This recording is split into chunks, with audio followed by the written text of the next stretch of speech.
All right. Got that. Are we live streaming this one or just recording it?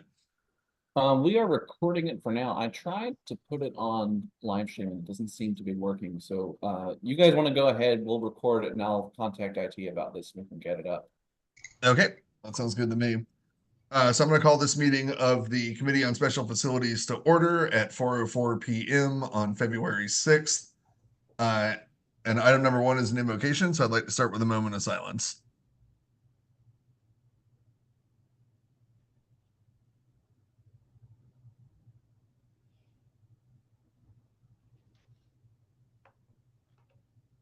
Okay, thank you. Next up, I have approval of minutes from October 3rd, 2024. Move for approval. Second. All right, it's been moved and properly seconded. Is there any additions, deletions, subtractions, anything else for the minutes?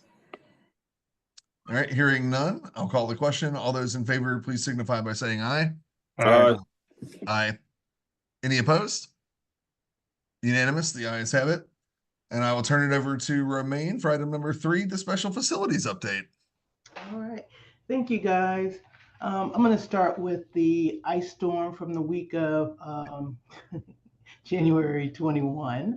You know, it was a wonderful winterland for us and the residents of the city, but most of our buildings were closed down, of course, you know, from Wednesday through Friday.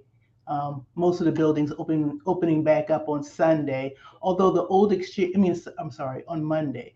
Although the old exchange building did open on Saturday and Sunday, there was a large group of people on the streets, so they decided that they would open up, and they opened at 12 on Saturday, and they made close to $3,500 on Saturday just on admissions alone. So that's really good. Sunday, the numbers were a little bit less, 1,300. So Tony made the decision. He asked me. He made the decision after talking to all the other museums in town that were going to open on the weekend, and it turned out to be a great thing. People were looking for things to do, and most of the people who came by the old exchange building, he tells me, were locals. They weren't I thought that was good that locals were looking for something to do. So that's a good thing that locals are taking advantage of some of the things here to see in downtown Charleston. The Dock Street Theater building was closed to the public, but we did have workers inside. Charleston stage staff, along with union workers, were getting ready for their show that was opening on Wednesday. So they still had some stage stuff to do and whatnot, and everything went great with that. They opened on Wednesday, the 29th, and they have a show called 39 Steps that runs until February 9th. So they didn't have to miss any showtime or anything, so that went great. We did find another leak on the 3rd floor. We think it's from the ice storm. I think once all the ice melt, all the water just kind of came in. Parks is aware, and they're going to fix it for us, hopefully. And then the Office of Cultural Affairs is in the building when Charleston Stage moves out next week. They're doing 2 events in the building. One is called The Power of Our Stories, and the other one is a musical performance from Mike Brown and Friends, and that is on Tuesday night and Wednesday night. So yeah, everything's back up and running. The Angel Oak, we reopened on the Monday after the storm. We thought about opening over the weekend, but the roads were iced over in spots and slushy in spots. And Jason Kronenberg thought it was not a great idea to get through there. But his crews worked all weekend long to get that road suitable for cars to pass. And we were open on Monday, and everything's going well. And I don't know how to say Ashley's last name, but she was the president of the Low Country Lands Trust. She has like 11 names in her last name. 11. Ashley Demosthenes. Demosthenes, yeah. Oh, I'm glad somebody knows. Thank you. She took a job in DC. She is now the president of the Land Trust Alliance. She's not leaving Charleston. She's just going to go out to DC a couple of times a month. And she still plans to be very involved with everything that's going on with the tree. They have named Sydney Cook the interim president and CEO. Sydney was their operations officer and general counsel. So she's well aware of everything that has been going on at the Angel Oak and everything that they're trying to do. And Ashley assures me since she's here in Charleston, she's not letting her dream die. She's going to be hand in hand with Sydney.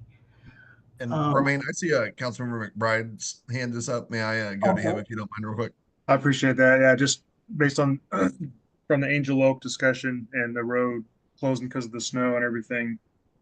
I forget the name of the family. They reached out to me several times in the past that lives right there across the dirt road from the Angel Oak.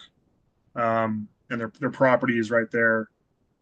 They're still getting, it's the situation where, part of the road is county, part of the road is city. And there's still a lot of people that are parking and blocking their access to their property there. And I'm just going to bring that up in this forum just because it's a persistent problem.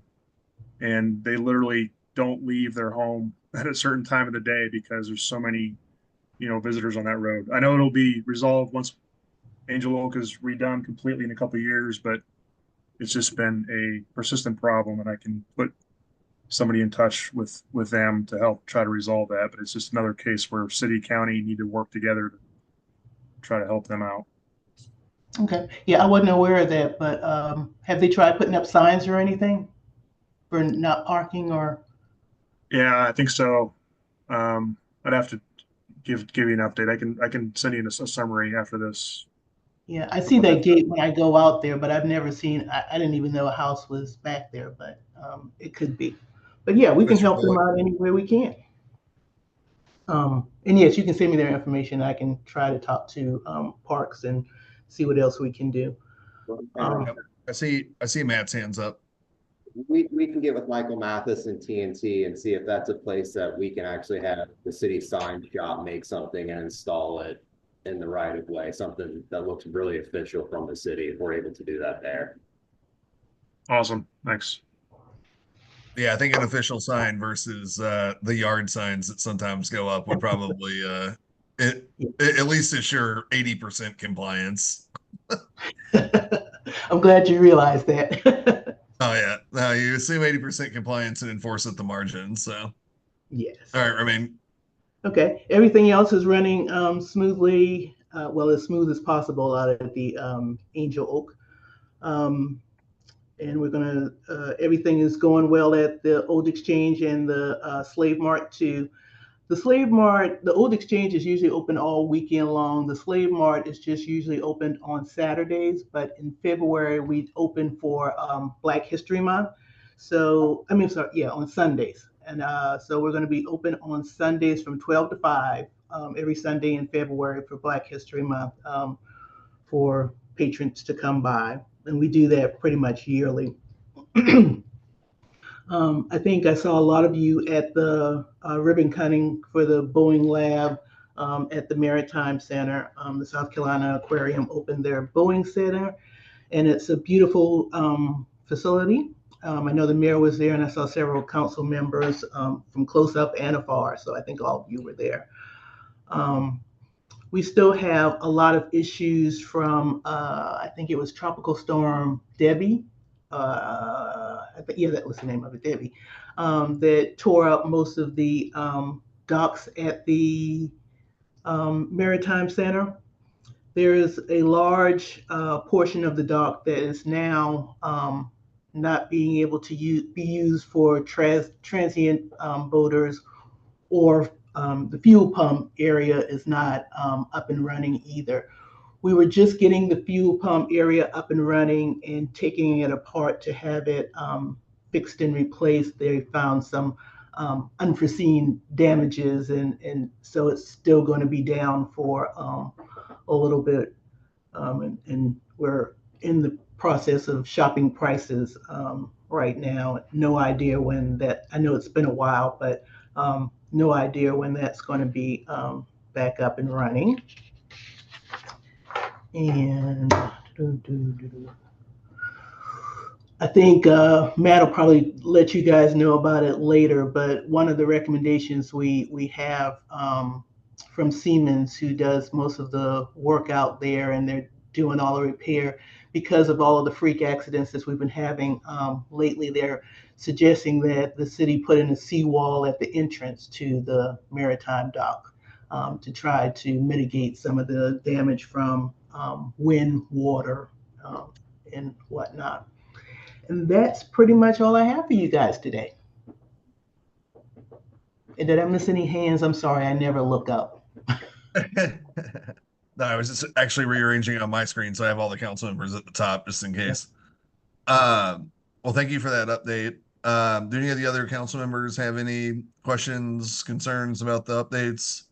And Romaine, thank you for I was gonna ask if you hadn't gone over it about any damage from the storm and the, you know, once ice and snow starts to melt, it's more water than people think it is. So well, this time at the Maritime Center, there was no damage. And like I said, I think the Dock Street was the only one with a leak. The road at the Angel Oak, yeah, we came through unscathed this time, which is pretty good. Well, knock on wood for that. So, all right. Does anyone else have anything to come before this august body? Councilmember Mitchell? No, I'm good. Okay. I'm just saying peace. I'm out. Oh, I thought it was a like, I see you. I'm out. I'm good. All right. Well, if there's nothing further to come, I'll call the meeting adjourned at 4:16. And thank you guys for your time. And have a great weekend. I'll see everybody on Tuesday. You too. Thanks, guys. Have a All right, good thanks, weekend. everybody.